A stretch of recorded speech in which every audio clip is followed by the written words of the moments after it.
Hey y'all, welcome back to True Great Crime Part 2 of my thoughts. Um, I had to stop so that we could do family dinner or whatever and come back. So this is the Part 2 secondary uh, motion in limine uh, bullet points that the prosecution is asking to be addressed. Um, we have to remember that this is Nick's motion. This was not a motion that was subsequently and initially filed by the defense. No, this is Nick's motion for sure. So number 8, I'm gonna go ahead and read number 8 again real quick. So we had already come to the list of things that are not supposed to be talked about. So the things that are not supposed to be talked about: Odinism, cult or ritualistic killing, Brad Holder, Patrick Westfall, Johnny Messer, Elvis Fields, Ned Smith, Rod Abrams, Keegan Klein, Jerry Klein, and Ron Logan. Um, so number 8, any reference to an investigation conducted by Todd Click, along with any reports or investigative materials from Todd Click that is not relevant or is used for the purpose of confusing the issue or has the potential to mislead the jury in violation of Rule 401. Um, Burden, the burden is on the opponent to show why it is relevant. K West, I agree. The truth is always relevant. Mullins versus State, 646 NE2D40, Indiana, 1995. Relevant evidence may be excluded if its probative value is substantially outweighed by its prejudicial effect. Rolston versus State, 81 NE 3D 1097, Indiana Court of Appeals, 2017. Evidence may be excluded if it confuses the issues. My goodness. I mean, think about that, because, like, that's a lot. There's so many intricate pieces in this case and so many different, like, linkages and stuff like that. Like, could you. Mm, mm, I couldn't, like, wow, right? Relevant issue evidence may be excluded if its probative value is substantially outweighed by its prejudicial effect. Evidence may be excluded if it confuses the issue. Lee versus Hamilton, 841 NE 2D 223, Indiana Court of Appeals from 2006. Number 9, any reference to geofencing or any testimony from Kevin Horan, the bigwig Kevin Horan, about geofencing or findings from any geofence search that is not relevant or is for the purpose of confusing the issue or has the potential to mislead the jury in violation of Rule 401, IRE 401. Burden is on the opponent to show why it is relevant. Mullins versus State, 646 NE2D40, Indiana, 1995. Relevant evidence may be excluded if its probative value is substantially outweighed by its prejudicial effect. Rolston versus State, 81 NE 3D 1097. Evidence may be excluded if it confuses the issue. What? Yeah. Number 10, any reference to any prior bad acts or acts of any witnesses that plan to testify at the trial that is not relevant to what the defendant is on trial for. That is not an act. That is an exception to IRE 404B. And that is both relevant under IRE 401 and tend to negate the guilt of the defendant. But if they aren't allowed to show it, how will its relevance be discovered? I don't know. That's what he's asking for, it not be allowed to be shown. Sounds like something Greeno wrote up for his buddies, doesn't it? Wow, right?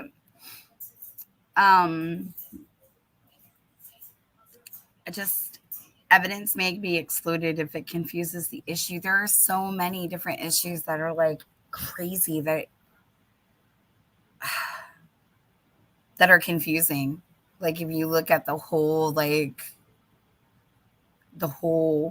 big picture of all of this, all of it can be very confusing to people, especially like keeping everybody in their place and in the understanding of how they intertwine. Number 10, any reference to any prior bad acts or acts of any witness that plan to testify at the trial that is not relevant to what the defendant is on trial for. That is not an act. That is an exception to IRE 404. And that is not both relevant under IRE 401 and tend to negate the guilt of the defendant. Stop it, sir. You're going to have to wait a minute. So they have Garland versus State 788 NE 2D 425 2003. Then Allen versus State 813 NE 2D 349 Indiana Court of Appeals 2004 IRE 404. So then we have number 11. So number 11, Mr. McLeland says that any reference to how the files were labeled that were handed over to the defense as part of the information and discovery provided to defense counsel by the state that are not relevant or that would tend to cause confusion of the issue or has the potential to mislead the jury in violation of Rule 401 IRE 401. So it makes me wonder, like, I really have questions because a lot of this, you know, the defense was saying that they got this information directly from the discovery and stuff that was handed to them by the prosecution. So if it's stuff that, like, you handed them, how in the world can you say, okay, yeah, I gave you this information, but you can't use it? You can't ask questions about it. You can't touch it. Like, really? How does that work? Like, I don't know. It really makes me wonder. So in short, anything that may be exonerate along may not be a topic of discussion. Well, chalk it up to irrelevant, right? Ain't that it? Hey, you have an opinion on that? Okay. I guess my puppy had an opinion on that as well. So the burden is on the opponent to show why it is relevant. And they want to show why it's relevant, but at the same time, like, you're pushing to say that they can't show why it's relevant. Like, you're just contradicting yourself in that very statement, in my opinion. Relevant evidence may be excluded if its probative value is substantially outweighed by its prejudicial effect. Rolston versus State 81 NE 3D 1097 Indiana Court of Appeals 2017. Evidence may be excluded if it confuses the issue. Lee versus Hamilton 841 NE 2D 223 Indiana Court of Appeals 2006. So Digital says, K West, what is the name of the KKK leader who drove the truck and had Elvis help with the deliveries? That's Josh. Crispin, I want to say was the name. I have it actually from my March 18th notes actually on the desk here because we were just I was just talking about that uh, the other day. Um,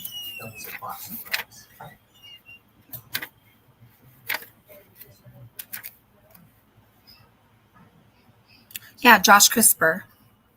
So Crisper, Krisper. He was a member of the American Guard as well as the Make America Great Again with the Vinlanders group. Yeah, you had him confused with Ned Smith. Yeah, Ned wasn't the guy who drove the truck. It was um, Josh Crisper because it said that he transported hogs and pigs from Delphi to Logansport. Um, and then he would also complete um, Elvis Fields worked at that pig farm that he would deliver to um, under the table. He would get paid under the table for um, livestock work. Um,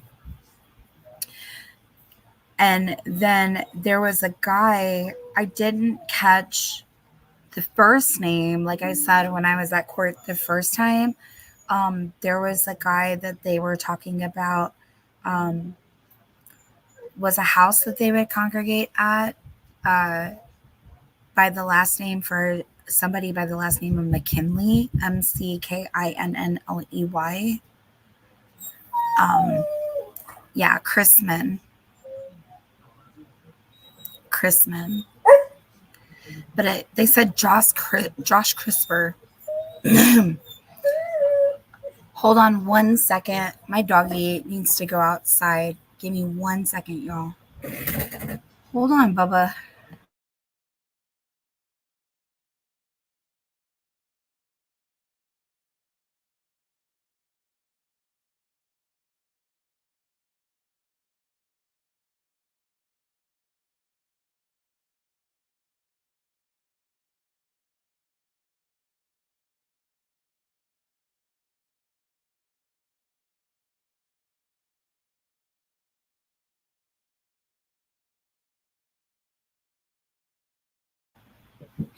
Okay, y'all. Sorry.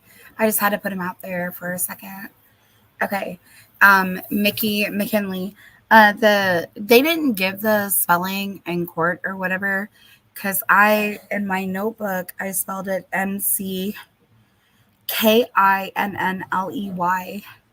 Um, does anyone know if he delivered a pig to CPS building that weekend? I don't know, digital. They didn't really say like anything as far as like the delivery dates or anything like that. Because that's when they had mentioned Brian James, who was the head of also the American Guard. Um, and then they had pointed out after that, like I said, the truck driver, or they pointed out the truck driver, the gentleman with the last name McKinley, that they would congregate at that home in Delphi. Then they referred to Brian James. They referred to Elvis Fields completing livestock work at that particular pig farm. And that is how he came into um, connection and contact uh, with the truck driver. And if I remember right, one of these guys, Elvis Field lived with Brad Holder's uncle, I want to say at the time as well. Um, Transcripts from 318 are pretty clear. Josh Chrisman, I have looked into him pretty extensively. Yeah. Um, from Morristown, Indiana. Oh, shoot. Hold on.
clean it up.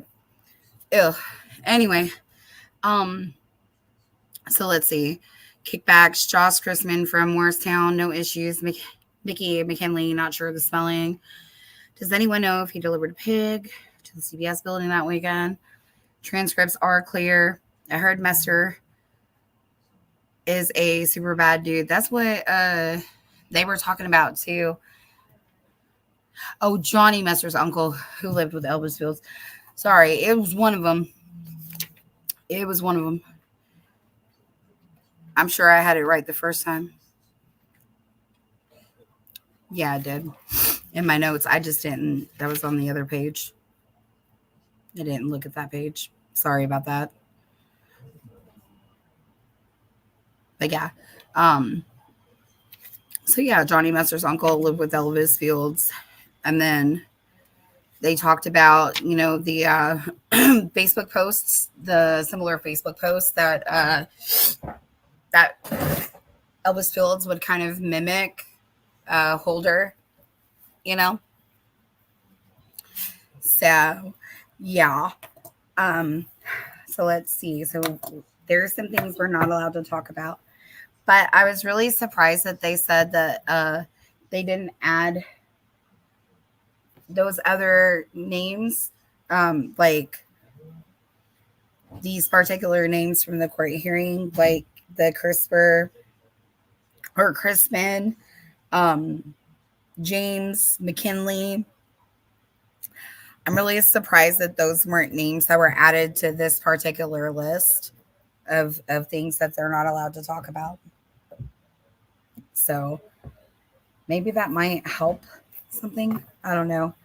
But like there's just a whole lot that Nick don't want talked about, huh? Okay. So the evidence may be excluded if it confuses the issue. All right.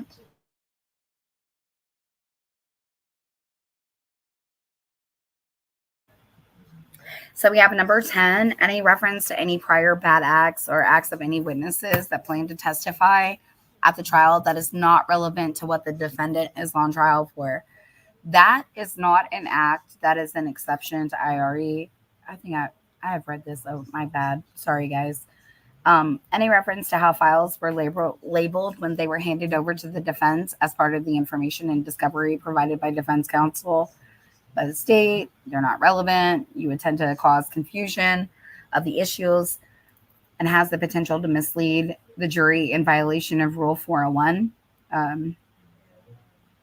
The burden is on the opponent to show why it's relevant, but then you had that that filing where they were talking about being able to provide the third party nexus, y'all.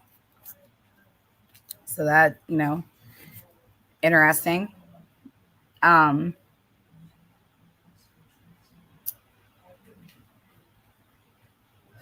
Any reference to any PowerPoints provided by the state as executive briefs involving any person or persons that were investigated by law enforcement as part of the 6-year investigation into the murder of Abigail Williams and Liberty German that are not relevant and would tend to cause confusion of the issue or has the potential to mislead the jury in violation of Rule 401.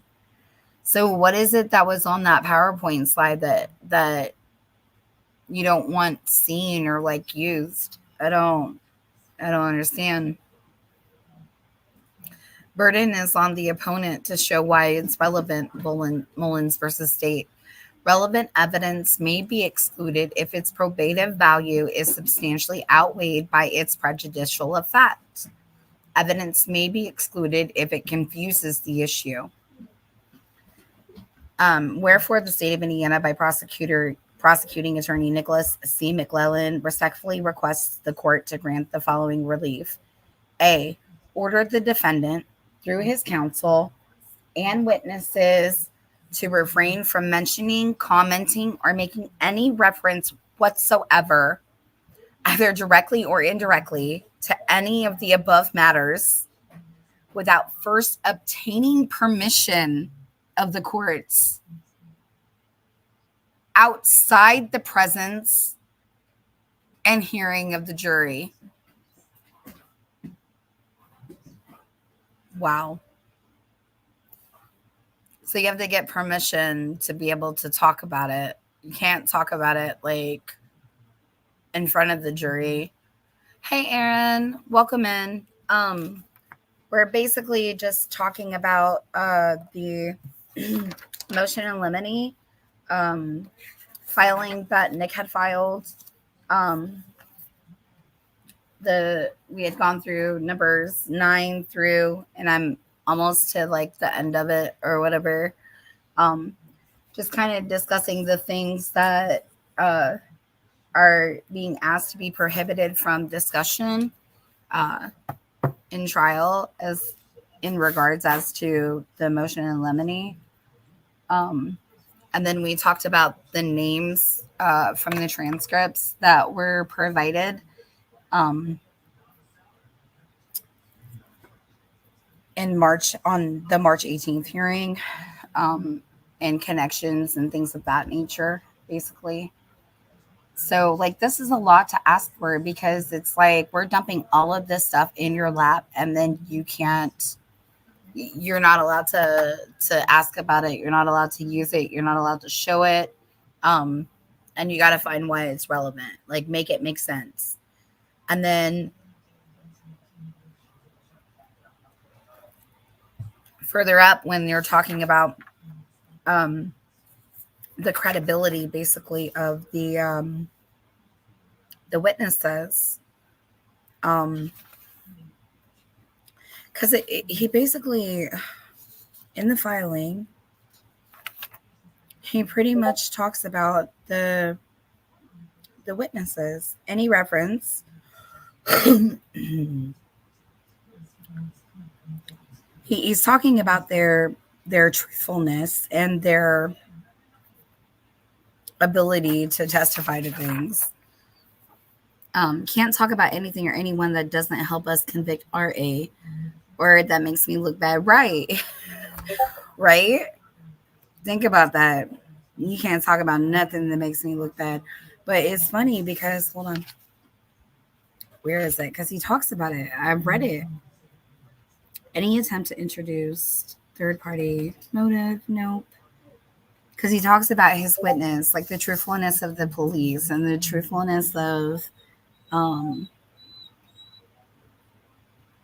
okay, there it is. For instance, defense cannot vouch for the truthfulness or competency of any of the state witnesses.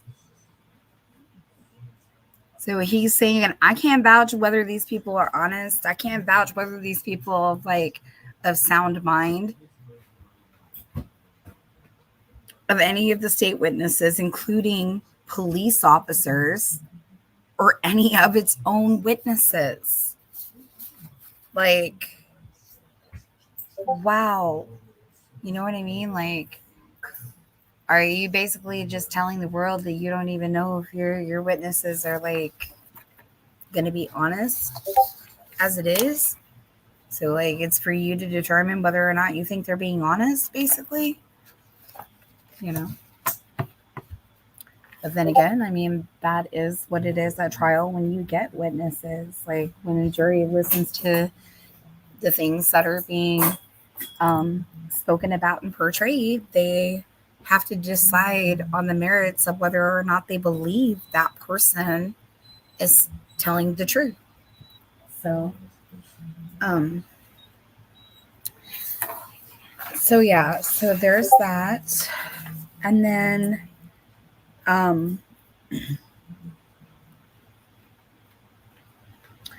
so the burden is not on the opponent to show why it's relevant. Relevant evidence may be excluded if its probative value is substantially outweighed by its prejudicial effect.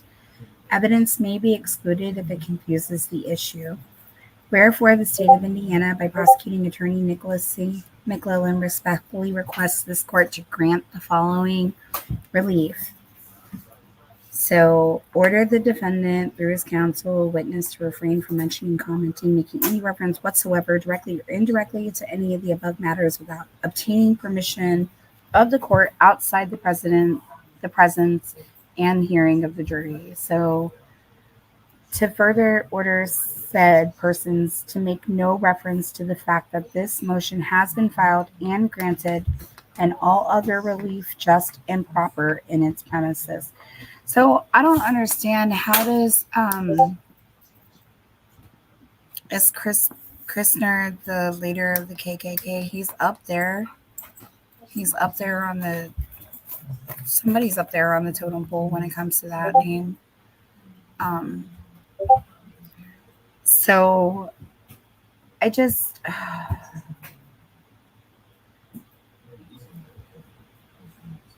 no reference to the fact that this motion has been filed and granted. So I don't understand how Nick filed the motion and granted the motion all in one deal. I mean, did you have a pre-talk with your boo thing up on the desk or up on the bench? Hey, baby, I'm gonna file this, and I'm gonna need for you to just skate it through for me. You got me? And she was like, "Oh yes, little boy, I got you. Sure, of course I got you, silly goose." So, how old is Nick McClelland? I have no idea. That's a good question. Hey, y'all need to stop roughhousing. Y'all are starting to knock stuff over, and it ain't smart. Yeah, guys, it's not smart. Y'all are a mess. All right, how old? Love you, Mom. Love you too, bud. How old is Nick McClelland? In Delphi, Indiana. I don't like doing this. I feel like I'm stalking him. Let's see. Because he was young when he got appointed or whatever. Like, wasn't he like in his 20s? So, yeah, I've heard the title of the Grand Dragon as well. I believe it's the same title we got.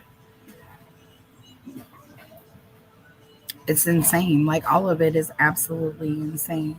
So, that's what I mean. And the things that I have seen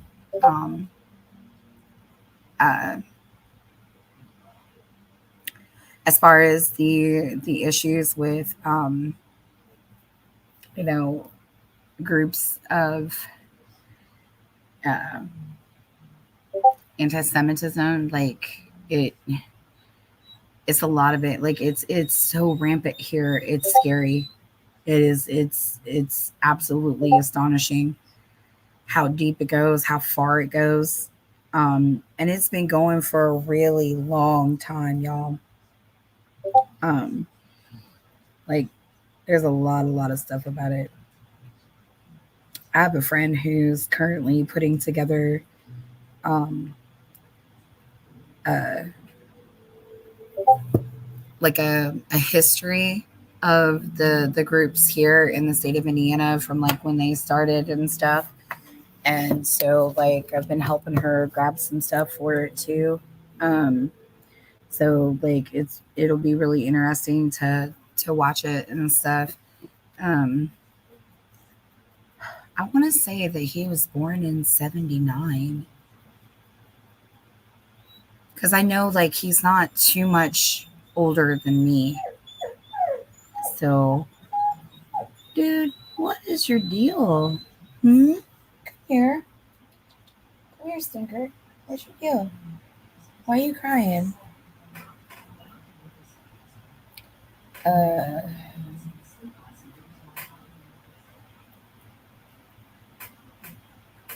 Okay, so it says he's 44 years old. He's 44. So, yeah. Your voices are fantastic, but I don't think Soothy Goothy would like to be included in the Chambers meeting of Goal and Oil Slick. No, I don't think so. But hey, when they were reading those transcripts, they have awesome voices too. Like everybody is So awesome. So much to listen to and to think about, you know. Crystal Blue Persuasion, hi, welcome back. So yeah, so these are the issues that Nick does not want spoken about. Like he does not want this stuff happening. Um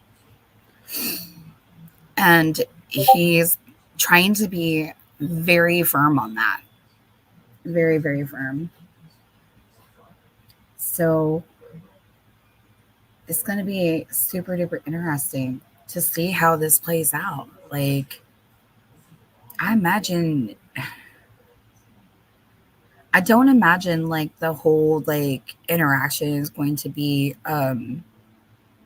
cordial at all off top. I think there's going to be some people who feel some type of way about filings and things like that have come out. Like, I can see that not going very well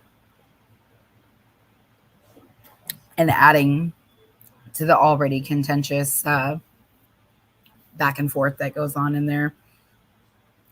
And I like it's so rough that it really does make you wonder like if they're going to actually be able to get through with this. I'm serious because people are mad at each other. Like I could not believe when they were talking about how nobody will talk on the phone. Nobody will exchange emails. Like the only way that they are getting anything done is if they have a court hearing. Like that's the only thing. That's the only way that they're having any form of communication with one another at all whatsoever. Like in my opinion, I'm surprised that that wasn't something that was addressed as well with the Supreme Court. The the difficulties and lack of communication is something else that was just flabbergasting. In another motion, Nick asked that the defense not be able to talk about him or the disarray of the discovery evidence. So basically, nothing's getting done, no hearings, right? Yeah, nothing. So, like, they're filing stuff because, okay, the way that it was they were talking about like they're not exchanging emails, they're not talking on the phone. So, like, all of this time that they could have been, um, you know, trying to get some stuff in, trying to get some stuff done.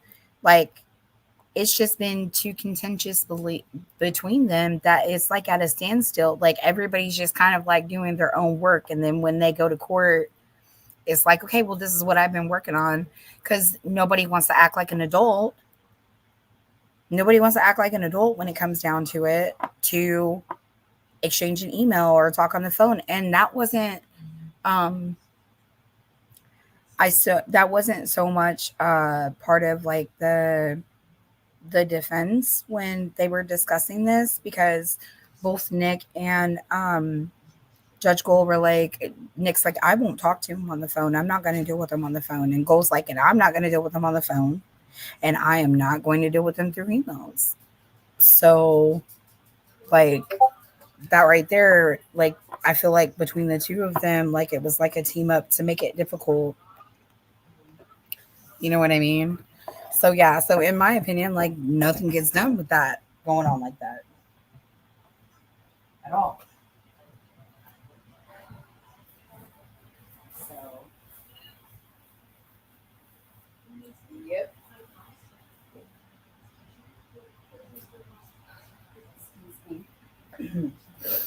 So, there's that. Nick can't do email because he needs competent attorney to review anything he writes. Oh boy, it's it's something, all right, man, all of it. But yeah, I'm gonna go. I'm gonna you know watch and take as many notes as I can.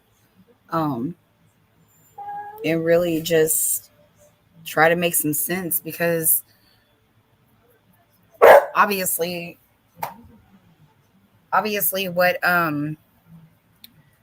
what's going to be talked about as, wanting to be like, there's we're going to learn at least a little bit more, I hope. And I know that the other day, somebody was telling me that they didn't even think that the hearings were going to be happening. Like, the hearings aren't going to happen. Watch, it's not going to happen. And I was like, why would you say that it's not going to happen? Oh, it's not going to happen. But it is. It's going down. Definitely going down. So, do you guys have anything that, you want to say or talk about at all? Oh, man. It's like crazy, crazy. So, yeah. Well, I'm going to go ahead and I'm going to get out of here and be done for this evening. My son turned off the air conditioner in the living room. It's getting hotter than 1,000 right now.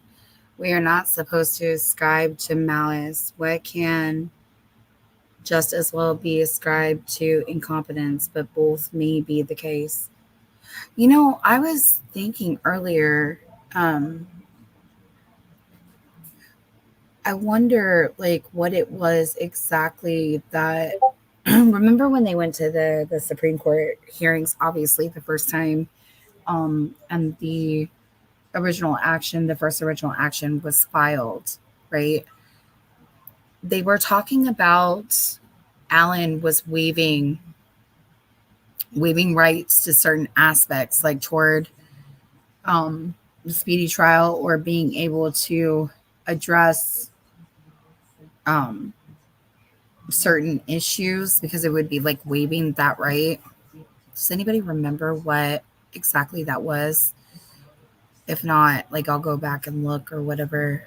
Let the defense call 3 witnesses on any hearing and the case will blow up, in my opinion. Just personally, like sitting in there on the March 18th hearings, and listening to just the little, like the different people that testified, Mullins, Holan, Click, just those people alone testifying was absolutely eye-opening, in a lot of different areas. And they only like were allowed to say just a tiny little bit. Like, can you imagine the things that are going to come out when all of this just pops off? It's going to be explosive, in my opinion. Crystal Blue says, I can't see how someone might think hearings won't happen, but defense won't let go or Nick get away with that. Yeah, because I got told the other day, like, they didn't think that the hearings were going to go down. Like, that's not going to happen. The hearing's not going to happen. And I was like, why? Like, why do you think that? And you're like, it's just not going to happen. So, hey, Aurora, can you stop being snappy with your brother, please? That's not nice. Don't shake your head no at me, young lady. You know the rules. Cut it out. Don't be rude, crude, and socially unacceptable. Nobody wants to play with the bully on the block.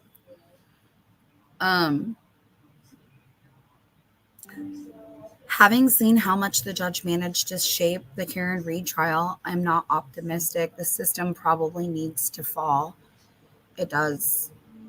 Has Goal been convinced to allow cameras or television? As of right now, from my understanding, Goal has denied cameras and audio in the courtroom as well. Apparently, at one point, she had stated that the last time that the network was, the media was allowed in the courtroom, which was obviously the day where we heard there's been an unexpected turn of events, there was a claim that there was something recorded or something like that, that she was not happy with at all. Um, which, I mean, I rewatched the recording, and I didn't personally feel like I didn't feel like anything that I saw would be like crazy or damaging. I don't understand why she was so upset about it.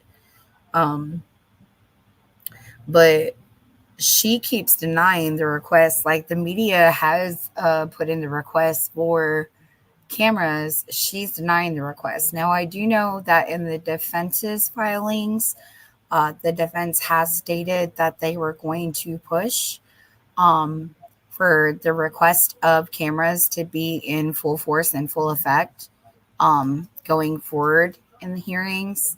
Um, so I think that that is something, hopefully, that they will be discussing as well at this particular hearing. I hope so. Uh, I know that they had talked about the last time that we had went to court. They were talking about that they were also in the works of running individuals through depositions. Uh, you know, officers as well as the individual who uh, provided mental health services to Mr. Allen during his incarceration at the Indiana Department of Corrections. Uh, Dr. I want to say her name's Monica Walla. That's what I want to say her name is. Um, and I do know, like, I heard that um, there was all kinds of issues going on with that as well. Allegedly, I don't know if it's true or not at this point. All I know is that like it remains to really be seen. I did see some stuff on Facebook and things of that nature that I'm just like, don't look good. Does not look good at all. Um, Monica Walla is the shrink that was in all the Delphi groups. Yeah, she definitely was in all the Delphi groups. Yeah, I saw it. I saw it. But and there's a like if you look up like her history with being involved in cases with other um and other defendants, uh a lot of these other defendants have quite a lot of different complaints, like a lot of the same kind of complaints when it comes to her. So I find that to be something of interest as well. Um,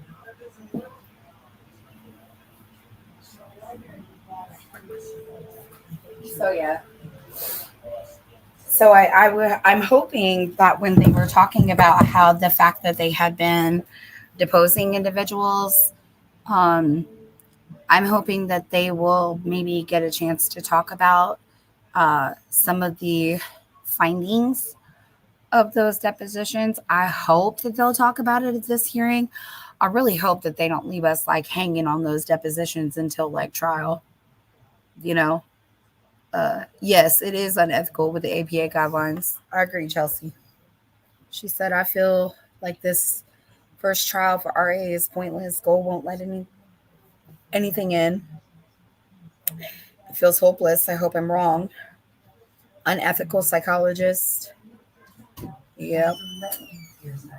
Who is Gold not pissed at besides her ding dong Nikki? Right. She's mad at everybody. Hell, I bet you if you smiled the wrong way, she'd be mad at you, you know? Because it's like I said, the whole entire flip the switch of behavior is absolutely insane to me. Also, just the fact that like the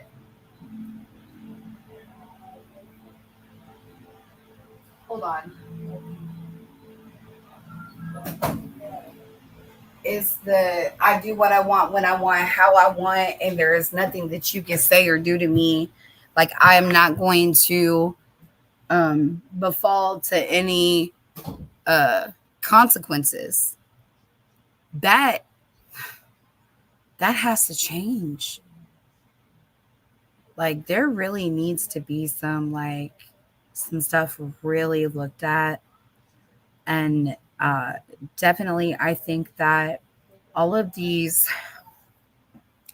different counties, like these different judges that are left in positions of power, that are left unchecked without being required to answer to somebody, is a problem.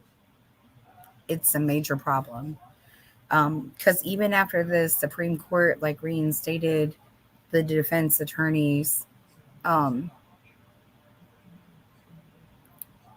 it was almost like the other stuff, like she took it as a win. And I don't think that she understood that it wasn't really a win. It wasn't really a win for her. And it wasn't really a loss for them. You know what I mean? But I think that they got more out of it than she did by far. The Delphi case needs its own Turtle Boy from Karen Reed. I don't always agree with him, but we need someone reporting on all the corruption. I don't even know who Turtle Boy is. I followed bits and pieces of the Karen Reed trial. Um, I really didn't sit down and jump head into that one. I'm still learning more about all that. Like I did keep up with some of the bombshell stuff that had come out, but I'll have to look up who Turtle Boy is exactly or whatever. Um, but yeah, I mean, all the corruption is insane. You need somebody to report it, yes. Um, and I don't have a problem with reporting it at all. I don't. Um, I don't have a problem at all going to any of these hearings and reporting back anything that I hear because I feel like it's important. Um, I feel like the media has done a great disservice to the citizens of the state, um, in keeping full transparency uh, with people about what's going on. Like there really needs to be a lot more here, a lot more done, a lot more said than what is being said. Um, Digital said at least the last denial from the CAO of the Supreme Court appoints explain why the motion was denied. I respect that. Yes, I do too. I appreciate when they give you the citing as to why. You know what I mean? Because it doesn't leave you hanging out in the wind wondering what in the world was happening. I respect that and I like that as well. And I mean, I see it as like if they miss the deadline, if they miss the date of being able to file um the proper documents or whatever to help rectify or remedy that, um it's unfortunate, but also like I expected, because of how crazy like all of this was and how fired up everybody was, I expected that everybody would be on top of it. You understand what I'm saying? And maybe they were stressed out about like everything going on, and they were trying to do the best that they could to get out all of this information that they had been getting in. You know what I mean? It's insane. um Aloha 808, welcome in. Does anyone think this is CIFBI gone rogue? Hmm, I don't know. I'm hoping for Rico as well. Digital, I'm really hoping for it. They say that the FBI investigations take so long, but this has been long enough. Like, I really feel like if the federal authorities have been getting it in, this is the time to start putting out and start collecting on what you've been retaining in the information, because something needs to be done. There are too many people in positions of power that are into some pretty nefarious things. Um, Aaron, one courageous journalist in a forum that is not ruled by the same money as all the other media is all it should take. Exactly. That's all it should take. Um, and I don't like. I don't want to conform to the narrative that's being pushed, because in my opinion the narrative that's being pushed is a painted narrative. That's all it is. It's a painted narrative. It's not the truth. And sometimes I really feel like, even though that there are nuggets of the truth out here, like part of me feels like we are never going to have the whole truth. And it breaks my heart. It breaks my heart so bad, because those girls deserve somebody to know, and for somebody to, like, they deserve for people to know what happened to them. They also deserve justice. But also, people deserve to not have to live in a cesspool of bullshit. You know, people deserve not to have to live in drug infested areas, or worry about their children or their families being snatched. Uh, Aaron said Chelsea controlled substances, human trafficking across state lines. Oh, yeah. It's a lot, you know? Charismatically clever. Oh my gosh, I haven't seen you in forever, bud. I am so happy to see you. I hope that you are doing well. I hope your family is well. It's been crazy, yo. Like, all of this stuff has happened, man. It's insane. So, yeah. So, hold on one second.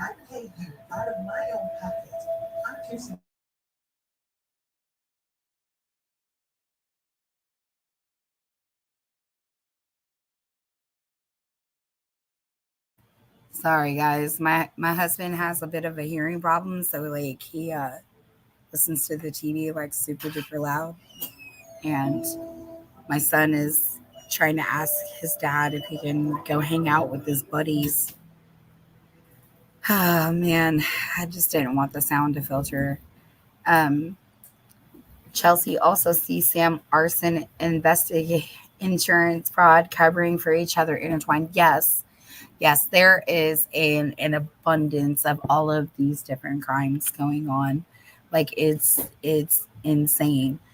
And I was so grateful to see, like, even though, like, yeah, it is time for journalists to start being journalists, right? But I was very happy but shocked to see um the coverage for uh the Flora fires, and the interview that was conducted with Galen Rose. I thought that was a really powerful interview.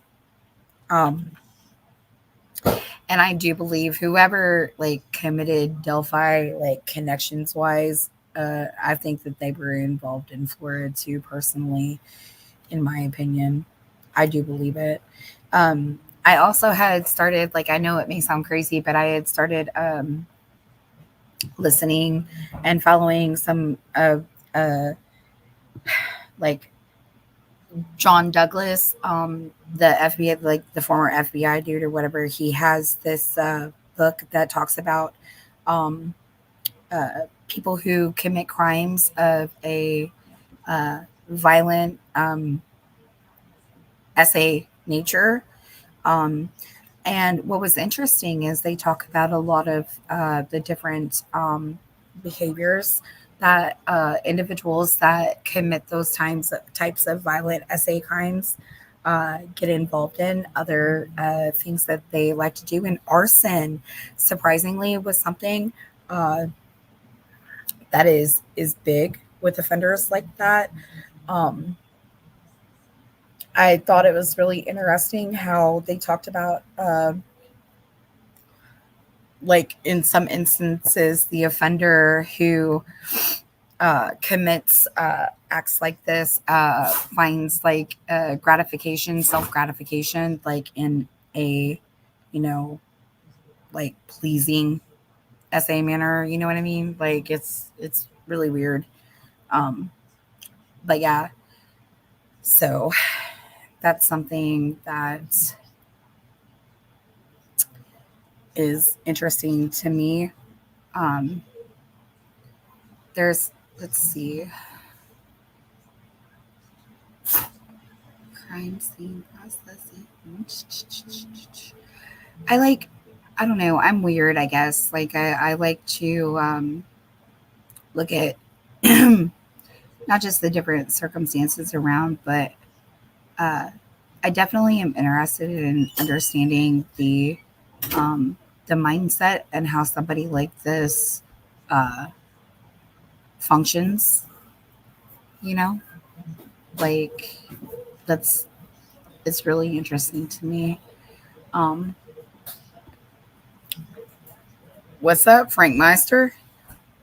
How you doing? So yeah, so I think I'm gonna go ahead and call it a night. Um, maybe like in the comments, we can go ahead and talk about, like, I'll start sharing my research. So like I'll start going from like the different tabs and stuff. Um, so I guess like if you want, comment in the comment box below where you would like me to start first. Like I said, I'm interested in a whole wide range of subjects. I have a lot of subjects covering from the angle of anti-Semitism, um, uh, the different like uh, issues with crimes against children. Um, like how people on the dark web like work and stuff. Because I do think that it was like the dark web and stuff like that tied into it. Um, the gangs and the hate groups, definitely. Um,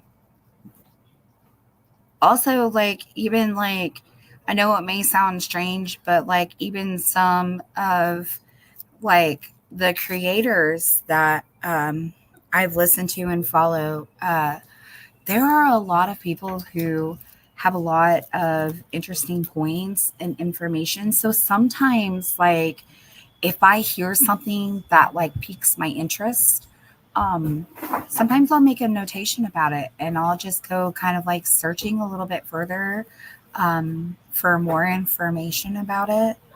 Um, and yeah, go from there. Um, we could also talk about, uh, let's see.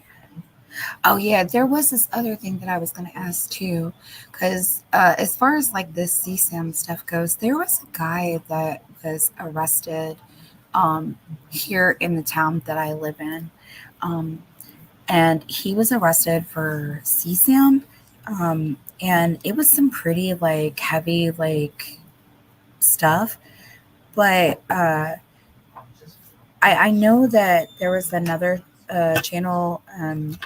That's really good about covering the all of the different offenders, like for CSAM and stuff like that. She does excellent coverage. Justice Justice Served. I want to say that's her channel name, Justice Served. Um, oh my God, this Subway guy. Oh Digital. Digital, I am so glad that you brought that up because, girl, I was just talking about that like not even a couple of weeks ago. So y'all know that the Subway Jared Fogle dude is like slated to get out of jail in 2029, y'all. You know the dude that was running his foundation that like was allowing his stepchildren to be essayed and filmed. What are you yelling at me for? You Buddy. yelling at me? Buddy, stop it. Hold on. Not you tip.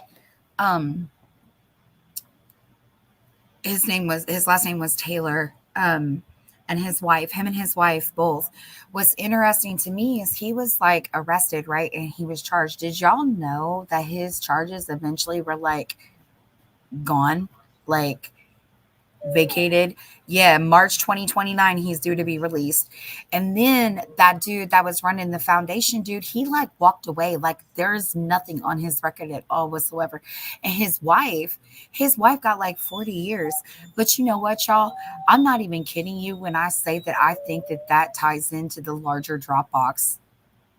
I'm not kidding you. There are so many things that, yeah, I bet you he did take the ring for a much fall for a much larger ring. And listen to me, this is like some Epstein stuff, y'all. Like I would not be surprised if Fogel was intertwined in with the Jeffrey Epstein stuff. Mm-mm. Mm-mm-mm. And I don't know if y'all saw it. Did you guys see the interview that was conducted with the two daughters? They have since obviously grown up like past the age of 18 years old, and they had done an interview. I want to stop. What are you doing? I could post the link to the interview um, on the community page, but they had talked about their experience and like finding out what it was like to find out that like they had been uh, exploited in that way.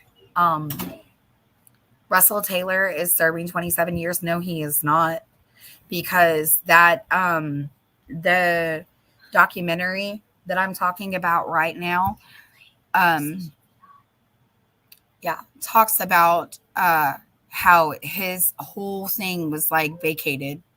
Check it out, Frank. I'm telling you right now, like that man, Russell Taylor. Hold on. Matter of fact, I'll pull it up.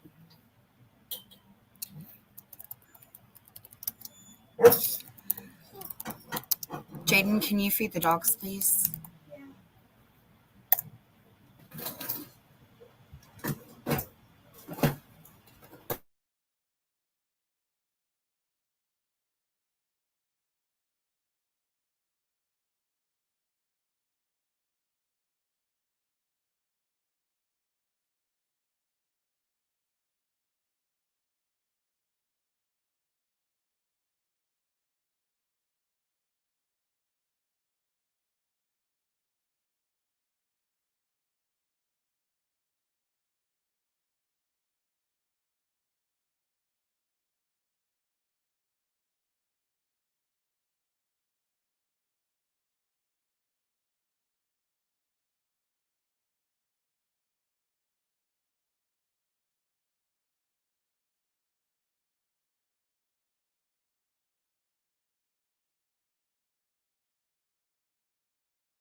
Okay, so I'm fitting to share my screen so that I can show y'all, because right here it shows that a judge overturned the conviction of Russell Taylor, who was the key witness in the Jared Fogle case. Okay. So in Indianapolis, Indiana, Russell Taylor, the former head of Jared Fogle's Jared Foundation, is set to get a new trial. Federal Judge Tanya Walton Pratt granted Taylor's request to vacate his conviction and plea deal on the grounds of ineffective counsel. Taylor was sentenced to 27 years in December of 2015 after pleading guilty to producing child pornography and distributing child pornography. The decision effectively means Taylor's case is starting over. According to Brandon Sample, one of the attorneys handling Taylor's appeal, Taylor no longer stands convicted of any crime. Sample said that the court's ruling vindicates Mr. Taylor's long-standing assertion that his plea was the product of ineffective assistance of counsel. Taylor has long maintained that his former defense attorney, Brad Banks, was ineffective, leading him to forge a plea agreement. A judge sentenced him to 27 years. Prosecutors had agreed not to seek a prison sentence greater than 35 years. Taylor's case led to the investigation that brought federal charges against former Subway spokesman Jared Fogle, who's serving a sentence in federal prison for charges related to child pornography and paying for sex with minors.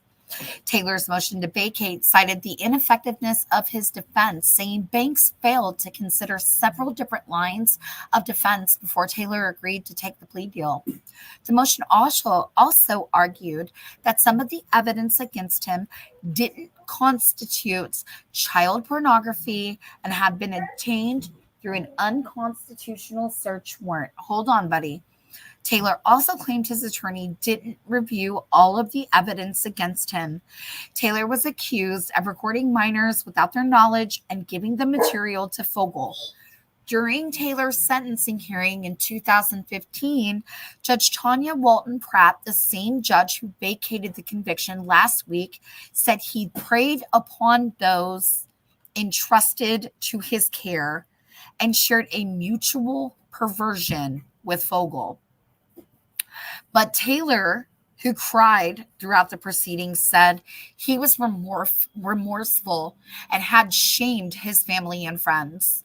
He claimed Fogle manipulated him and abused their friendship.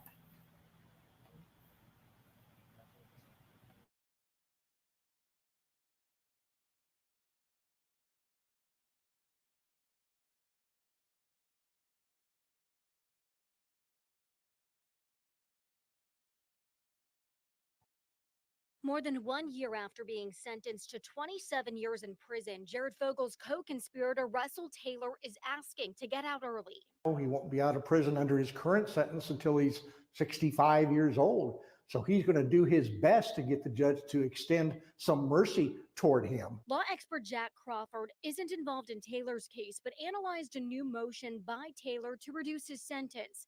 Crawford says it won't happen. I think he's going to be hard-pressed to get any leniency from the federal district court judge. In the documents, Taylor claims his lawyer didn't represent him adequately. He also alleges a former IMPD officer coerced a witness to send Taylor sexually explicit texts. Taylor claims that officer was naked, under the influence of drugs, and pointed a gun. New details that are certainly interesting, but maybe not enough for a reduced sentence. It was Taylor that took the videos, organized, produced them, staged these videos of children in lascivious acts. So he's responsible for feeding Jared Fogle's terrible addiction. Taylor pled guilty to child pornography charges, one factor making a sentence reduction unlikely. Another factor, the judge already handed down a lesser sentence. Guidelines called for a sentence for Mr. Taylor of 30 to 35 years, and Judge Pratt sentenced him below the sentencing guidelines to the 27. Sometimes I have smaller injuries, or just from over-exercising. My legs.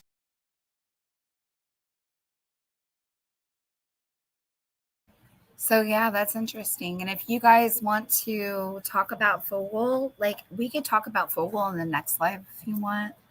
And I will definitely post the link to the interview of the two stepdaughters, because the mom was she was sentenced, I want to say, to like 40 years.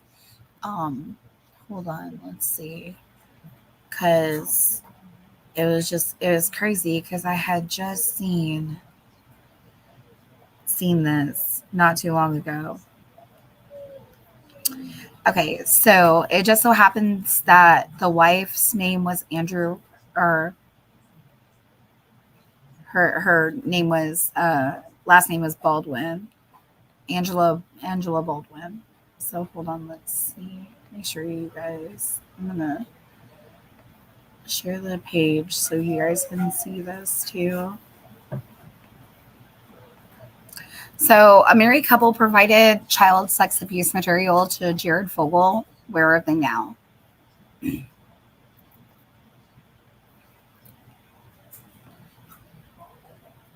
And this report was from March 7th, 2023.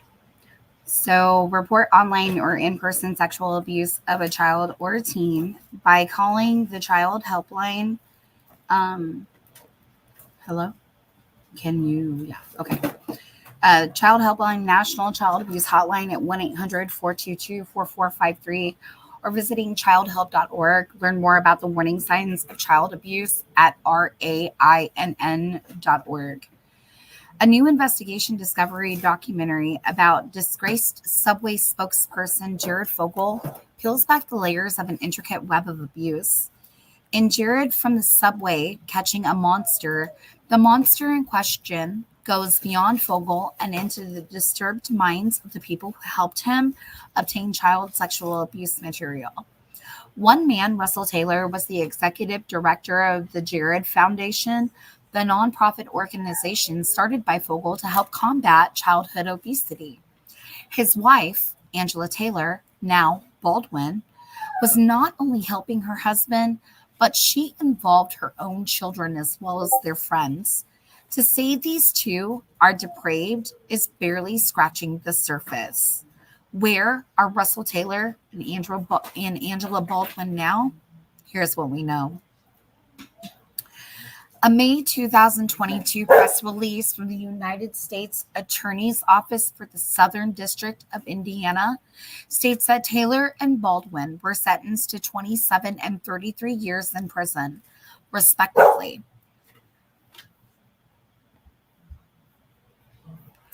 According to court documents, Taylor offered to give an acquaintance child sex abuse material sometime in 2014.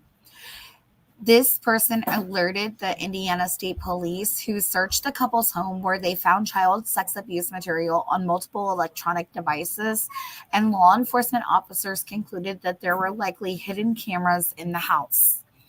It was soon discovered that Taylor had been providing Fogle with child sex abuse material, which led to both of them being charged and then convicted in 2015. However, Taylor successfully appealed, which resulted in his conviction being vacated in 2020. While reinvestigating, authorities discovered evidence that implicated Baldwin, and she was charged with production of child sex abuse material, possession of a child sex abuse material, and conspiracy to produce child sex abuse material. Between 2011 and 2015, Taylor and Baldwin placed hidden cameras around their house, which caught Baldwin's children and friends of her children engaging in sexual acts encouraged by the couple. Court documents obtained by Law and Crime include testimonies from 9 minors who experiences range from being supplied alcohol and drugs by the couple to engaging in sexual acts with them. Assistant U.S. Attorney Catherine E. Oliver wrote in Russell Taylor's sentencing memo, "The facts show that the defendant has abused and exploited multiple children over a period of years, including the hands-on sexual abuse of 2 children. This abhorrent behavior deserves severe punishment to deter the defendant Taylor and others like him from doing this again." According to 2 of Taylor and Baldwin's victims, Jared Fogle was the puppet master. Baldwin's daughters, Hannah Parrott and Christian Showalter, were victimized by their mother and stepfather. In a conversation with the New York Post, they went into detail about how this has affected them. Now 21 years old, Parrott says that when she and her sister first met Taylor, he was very charismatic before he entered their lives. Baldwin was very religious and raised her daughters in a very strict household, but that changed upon meeting Taylor. Baldwin just became a completely different person than she was. Showalter, 24, told the outlet, soon their mother was placing hidden cameras around their home at the behest of Taylor, who was allegedly being told to do so by Fogle. Jared was the puppet master, and then Russell and my mom were the puppets, she said. Sadly, Showalter and Parrott have both been given access to the video footage collected as evidence by the FBI, and it's hard for them to forget what they've seen. It's one thing to have knowledge that something happened. It's a completely different thing to physically see the evidence of what happened, shared Parrott. You cannot get those images out of your head. I mean, they are forever ingrained in my brain, her sister added as she was speechless. Showalter is engaged and has a daughter of her own, which has only added to the horror that she feels about what her mother did. It's just so hard for me to accept it. And I think that her going away and being out of our lives has really helped me to come to terms with it, she said. All 3 parts of Jared from the Subway Catching a Monster are available to stream on Discovery Plus. And if you look it up, there is there's a really good documentary. Hold on, I'm gonna I'll pull up the link for it. And then I can post it on the regular community page, because I watched this documentary, and it was really interesting because there was this lady who was a member of she was a journalist or whatever, and she had some sort of like a talk show or whatnot, and when Jared Fogle had become like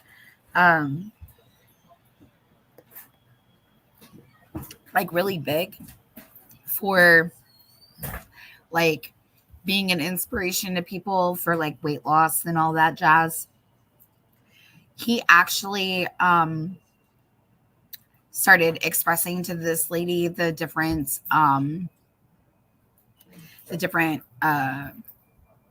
disturbing things that he was into when it came to what is the word, like doing acts against, children, like different ages and stuff.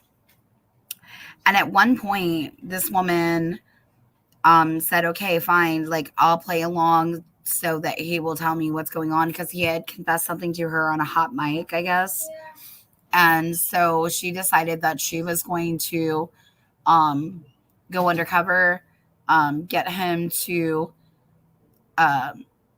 tell her things and stuff like that. And she ended up turning it into the FBI. And she was absolutely terrified by not only the situation, but she also said that she had been harassed and stalked and all different kind of things when it came to concerns of Jared Fogle. So I found that to be really quite interesting and eye-opening. I just got to find this tab that I had put it under CSAM, I want to say.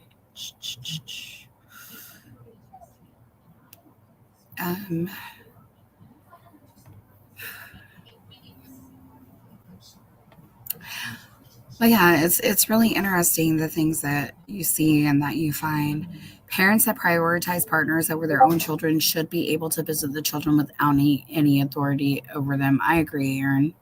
I think it's gross. I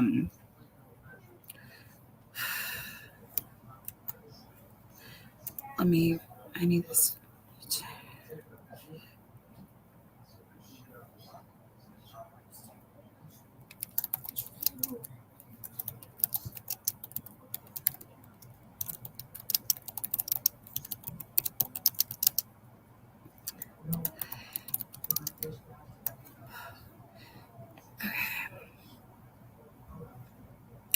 Yeah, so this lady, I don't know.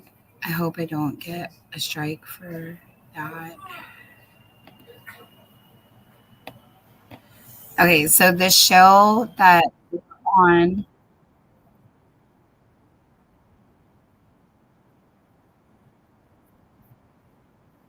where it would lead me. I just wanted to find out the truth. Rochelle oh, wants to see pictures of my kids naked, and if I don't, he's gonna kill me. I had evidence of Jared saying what he wanted to do. He was an active pedophile. I didn't know where it would lead me. I just wanted to find out the truth. Rochelle said Jared from Subway wants to see pictures of my kids naked, and if I don't, he's gonna kill me. Welcome back. We are live, and that was a scene from a new investigation discovery docuseries, which details the shocking rise and fall of one of TV's most well-known pitchmen, Jared Fogle. He became a pop culture sensation when, starting in 2000, he appeared in over 300 Subway commercials, telling how he lost 245 pounds on a diet of Subway sandwiches. Jared used his celebrity status to create a foundation, he says, to fight childhood obesity, and even visited schools around the country to talk about it, which made it even more shocking when police arrested him for child sex tourism and child pornography. And now the docuseries, Jared from Subway, Catching a Monster, tells the story of a mom and journalist who says she tipped off the FBI to Jared's actions and even went undercover to help bust him. Tampan, please welcome Rochelle Herman to the show. Thank you so much for joining me today. I've watched the docuseries, I've read your story, and it still is so unbelievable what happened. I want to take our audience from the start. Jared was booked on your radio show in Sarasota, Florida, to talk about obesity. Mm-hmm. And you say at that time, he said something that your senses went off. They did. I actually was scheduled for both TV and radio, and the first initial interview with him was on my radio program, and within a couple hours was it was televised by a local elementary school. Mm-hmm. And he was very friendly. Yeah. He was very, very nice. And he also apparently was very drawn to me. He was interested in me, was flirtatious. He liked me and he wanted to get to know me better. You could tell just by the way the conversations were going off camera. And it was pretty straightforward. Until he said. Well, it was straightforward as the matter of fact. Yeah. We were sitting on stage. Nobody was in the auditorium yet. It was just he and I. My cameraman was across the way, so the mics were hot. Right. And he had been talking to me, and he leaned over and said to me how hot he thought middle school girls were. Which was not even the topic matter. There was nothing that led up to that. And I thought to myself, did he just say what I think he just said, what I just heard? And I looked over at my cameraman across the auditorium, and his jaw, he was floored. You, as I mentioned, you have a journalism background, and mm-hmm. It kicked in after that. You gave him the belief that you were befriending him, but you were really yes. interviewing him. Mm-hmm. And you talked to him somewhere around 15 to 20 times a day on the phone, and you were recording him to see if you could catch him saying something to use as evidence. That's so correct. You had already started investigating him. I want to show a clip to our audience when you decided to get law enforcement involved. Let's play it. With the comment that he had made at the school, and now the comment about me putting my hair in pigtails for him, no doubt in my mind that Jared was in fact a pedophile. It made my skin crawl. You took the tapes to the FBI, and they told you that they weren't admissible and that they could not do anything. Initially, they did say that. My meeting with the FBI was less than 5 minutes, because as soon as I submitted the information that I had, she looked up and she said, the lead agent that I was handed with, and she says, "Is this who I think it is?" I said, yes, it is. And they did say what you just referred to, this wasn't admissible. And I shared with them the reason why it was admissible, because I was a known talk show host. It was a public broadcasting facility. I had him call me on the telephone number. His handlers had called for the interview.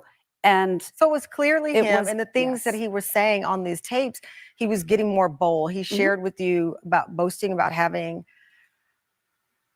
sex with children. Yes. He asked about your children. Mm-hmm. This went on for 5 years. Yes. 5 years. Yes. 5 very long, grueling, very difficult years. Did you feel that you were screaming in the wind? Like, you have the tapes, you have all of this, you have proof it's him, but you have no one willing to go in and get this person. That's correct. It was quite frustrating. There were many times that I thought I had everything, because I've been passing off the intel that I was able to gather, and it was a lot. And unfortunately, they needed more lead time, the FBI, on a number of different cases. We'll talk more about that coming up. The shocking twist that finally led to Jared Fogel's arrest. And in a broadcast exclusive, 2 of his survivors will join us to speak about the docuseries after the break. Welcome back, Tam Fam. We are here with Rochelle Herman talking about the new ID docuseries, Jared from Subway, Catching a Monster. Rochelle and Mother, a journalist as well, worked undercover with the FBI to expose Jared Fogel's crimes. Rochelle, before break, we were saying, 5 years, you're recording him. You are, trying to get him to say all of these things on tape, which he does, but it's not resulting in an arrest. Then you get a break because the FBI, it was 2015, right? The executive director of Jared's Childhood Obesity Foundation, a man named Russell Taylor, was busted for producing and possessing child pornography. And Jared was linked as a co-conspirator. Correct. So there you have it. He's there. He's finally charged. What did that feel like for you?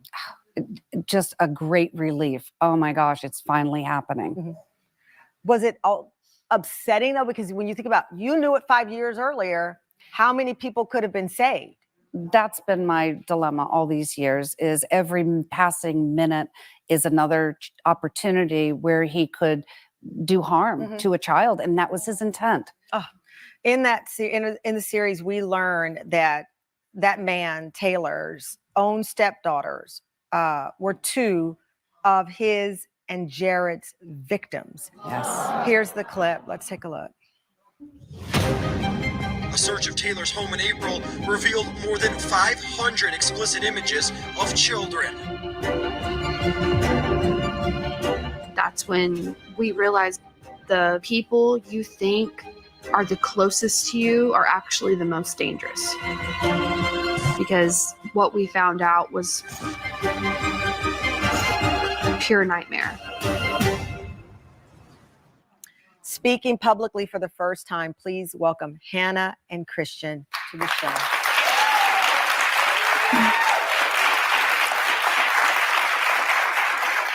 Thank you so much for being so brave, and it's an honor to speak to you as survivors and as strong women. The details here are hard for me to even say, so I can't imagine living through this. But for the audience, I do want to share, your stepfather was arrested, and you learned that he'd set up hidden cameras in your house and had recorded you and your friends. How do you process that? So, I think at the time, being minors and being children, even during the time of arrest, I think it was more shocking and confusing than anything, because, we weren't educated at the time to know about, pedophilia and child pornography and predators. Yeah. We were actually, educated and manipulated into believing that behavior was normal. So when we found out about the arrests and the things that were going on, it was really just confusing and shocking. There are so many levels of shock here, Christian and Hannah. Your stepfather, he was eventually convicted, but then had his conviction vacated. And during the reinvestigation, police discovered, they say your mom was also involved, which you had no idea until last year. You are some strong young women. I'm telling you. Thank you. Thank you. Christian, you are a mom now. When you look at what you survived and thinking about your own daughter and what you'll have to share with your child, what do you want her to understand? And really anybody watching? I think the most important thing for people to understand is that this can be anyone, and even more so people who are very close to you. And now that I have a daughter of my own, I learned everything not to be as a mother. So looking at our childhood and what we had went through, it's hard for me to believe that our own mother did this to us and victimized us and had a smile on her face the whole time. Rochelle, obviously people will say, wait a minute, Tamara, his case was vacated. What's going on with their mother? And then Jared Fogle is still behind bars. There's a lot still legally going on here. Yes. Yes. Why was his case vacated? That I can't speak on. Okay. So Jared Fogle is behind. Will he ever get out? He is slated to get out in 2029. However, the docuseries, what my hope is that it allows a platform for the victims, whether they're his or otherwise. This is a voice. You have a voice. I can be your voice. I can be the shoulder, but allow those to come forward. They were one at that time. They would have been children, now adults, and stand with me. And hopefully, yes.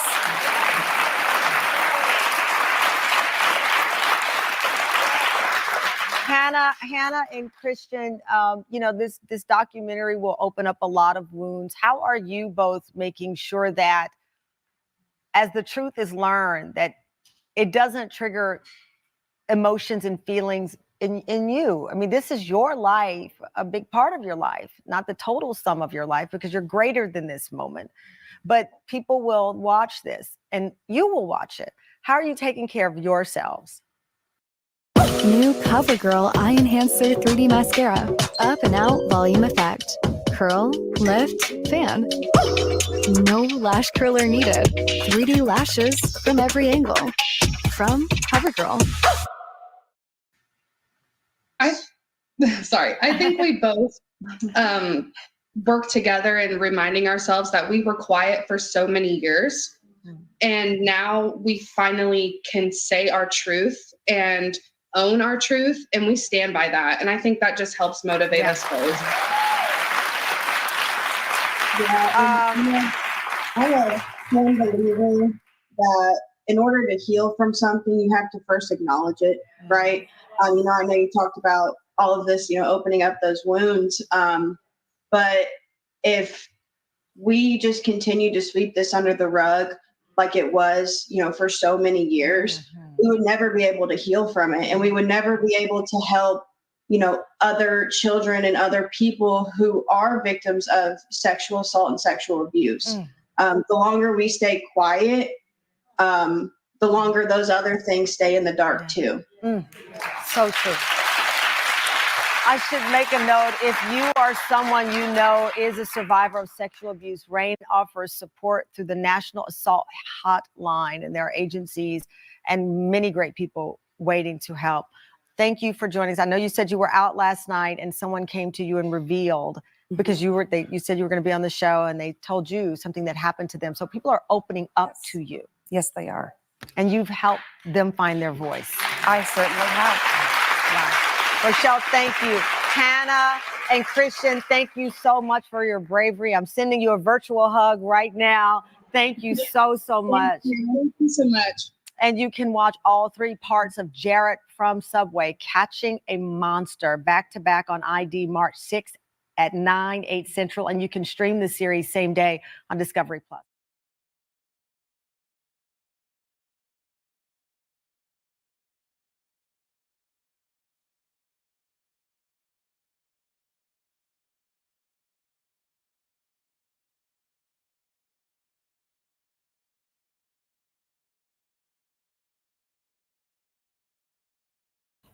All right, can y'all hear me? I hope so. So yeah, definitely. I think that definitely ties in. The whole Fogel thing definitely ties in. I think, because there were instances, some other interviews. Because I had been going through this. This lady did more than one interview, and there had been some instances where they were talking about. Victims had been talking about people who were like famous like models and or like actors and things like that, like people that they had had encounters with, and I just think it just connects on a whole like bigger, deeper level. But it's just there's so much to it.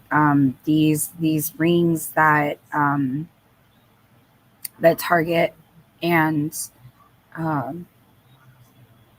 essentially take advantage of your children. They are very real. They are very big. And I'm telling you right now, like it is appalling the number of people who have been like how many convicted people there are in the state of Indiana for crimes like sexual crimes. Like it's disturbing. It's disturbing to look at. It's really disturbing to think about. But oh yeah, that's what I was going to say. So there's this guy who was involved in like CCM, and like where I live, and I know that he had been mentioned as possibly being the part of the bigger picture because he was a former resident of Delphi. I don't know if anybody had paid attention to the dude Eastman, last name Eastman. The channel, I want to say her channel is called True Crime Justice. She covers like everything that has to do with like all of these predators like across the state. She does a really great job of like getting the information out, keeping other people informed. But I was wondering, like, should I go to that hearing too? You know, I don't know. I've been thinking about it. I still just haven't made quite a decision on it. Because I don't know, like the whole Dropbox situation is like completely separate than, like, it's kind of not separate, but it is separate. You know what I mean? Like it's its own, I like single identity. So, alrighty then. Well, since we watched that ordeal about Fogel, if anybody has any thoughts in the comments, anything else you would like for me to talk about, oh, his name is Brett Easton. If you guys want to know more about that or anything else, please feel free to let me know. And we can pick a subject and just kind of go with it next. Like I said, I'm excited for the motion and limine hearings. I'm really interested in what's going to be discussed, what has to be decided to be let in, what's going to be knocked out. Because I really kind of feel like the subject matter that they choose to cover and touch in regards to this and how that's fought, I think that really is going to be very, very important and of value somewhere in the information fold.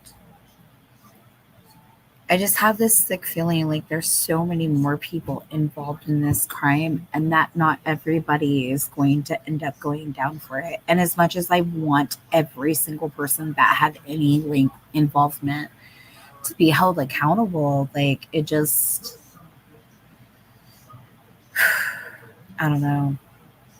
So, all right, y'all, I'm out.